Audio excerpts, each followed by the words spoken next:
কাল জগন্নাথ দেবের স্নানযাত্রা। আর এই স্নানযাত্রার মাহাত্ম্য অনেক বড়। জ্যৈষ্ঠ মাসের পূর্ণিমা তিথিতে স্বয়ংভূ মুনির যজ্ঞের ফলে জগন্নাথ দেবের আবির্ভাব, তাই এটা জগন্নাথ দেবের জন্মতিথি হিসেবেও পালন করা হয়ে থাকে। এই জন্মতিথির উপলক্ষে জগন্নাথ দেবের স্নানের আয়োজন করা হয়ে থাকে এই পূর্ণিমা। জগন্নাথ দেবের জন্মদিন উপলক্ষে এই পূর্ণ তিথিতে স্নানের আয়োজন করা হয়ে থাকে।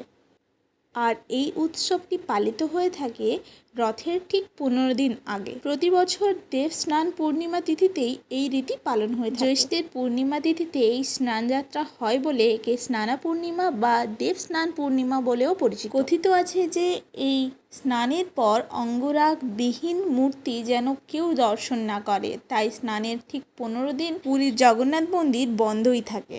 আবার বলা হয়ে থাকে যে এই 108 ঘড়া কলসির জলে যে স্নান করার পর জগন্নাথ দেব, বলরাম আর সুভদ্রা দেবীর জ্বর হয়ে থাকে, সেই জন্য ওনাদের মন্দির থেকে একটা আলাদা কক্ষে রাখা হয়। 15 দিন পর রাজা বৈদ্যের ওষুধ খেয়েই ওনারা সুস্থ হয় এবং সুসজ্জায় সজ্জিত হয়ে দর্শন দেন।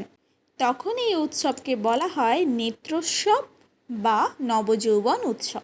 তোমরা কে কে এইগুলো জানতে অবশ্যই কমেন্ট করে জানিও।